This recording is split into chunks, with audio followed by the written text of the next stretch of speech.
Okay, magandang araw sa inyo.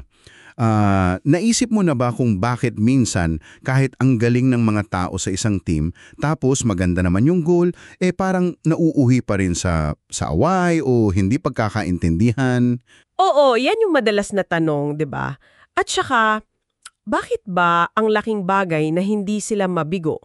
Lalo na kung, alam mo na, may mas malalim na misyon yung grupo. Tama. At yun yung tatalakayin natin ngayon. Based dito sa mga pinag-aralan nating material na may halo siyang practical tips at saka theological reflections, di ba? Eksakto. So, ang gagawin natin, parang hihimayin natin yung mga madalas hindi nakikitang rason. Hindi lang para ituro kung ano yung mali, kundi para maintindihan natin paano ba talaga makakabuo ng mas matibay na samahan. Okay, simulan natin. Isa sa mga unang napansin ko dun sa mga binasa natin ay tungkol sa expectations. Pero hindi lang yung simpleng, masyado kang mataas mangarap. Parang mas malalim pa dun eh. Oo, tama ka dyan. Kasi binabanggit doon yung idea ni Bonhoeffer, di ba? Yung tungkol sa pagmamahal natin doon sa pangarap na community, imbis na doon sa mga totoong tao sa grupo.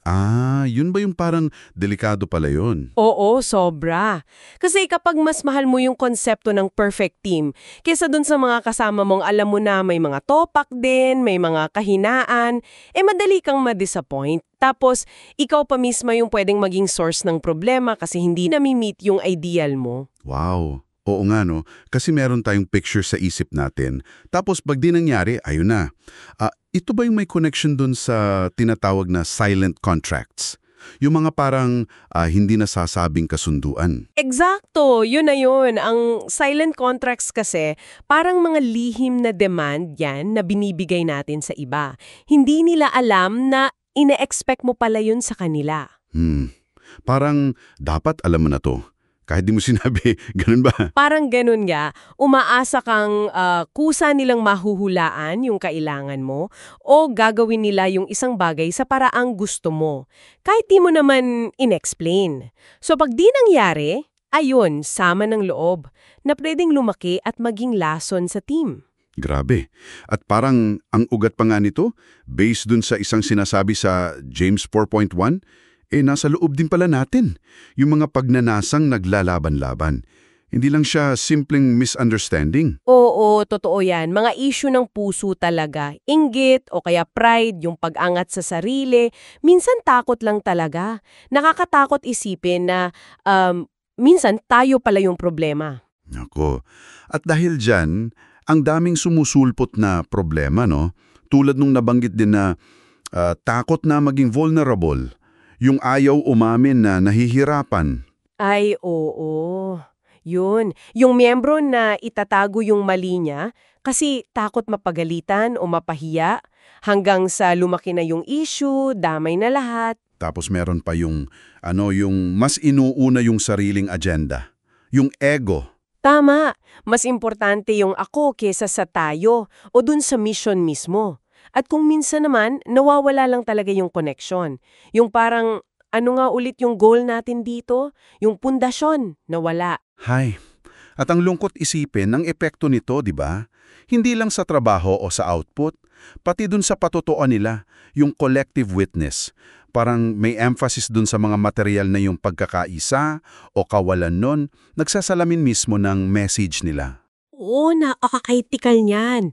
Naalala mo yung sinabi sa John 13:35, sa pagmamahalan daw makikilala. Paano kung puro away? Anong patotoo yun? Sakto. Tapos konektado pa dyan yung isa pang panganib, yung solo savior complex. Yung pakiramdam na ako lang makakagawa nito. Yan. Delikado rin yan. Kasi hindi lang siya nakakapagod, physically at emotionally, pero spiritually risky daw. Labag sa design, lalo na kung misyon ang pinag-uusapan na dapat community effort talaga, hindi pang Superman. Ang dami nating nahimay. So para sa'yo na nakikinig ngayon, baka ito yung tanong para sa'yo. Kumusta yung dynamic sa team mo?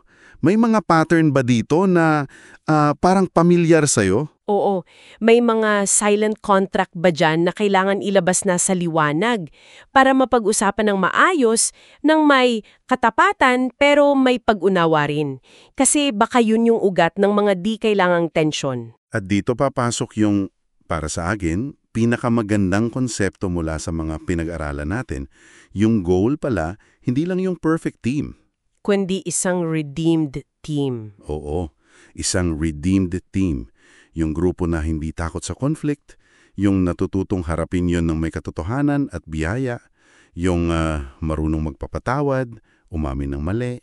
At lumalago dahil dun, kasi may commitment sa isa't isa at sa misyon. Hindi perpekto pero naghihilom at tumitibay. Ang ganda nun, isang redeemed team. So, bilang huling pagninilay para sa iyo na kasama namin, ano kaya yung isang maliit pero konkretong hakbang na pwede mong gawin ngayon? Oo, para masimulan yung paglalakbay na yan, yung pagbuo ng isang redeemed team sa sarili mong konteksto. Isang bagay na pwedeng pag-isipan mo.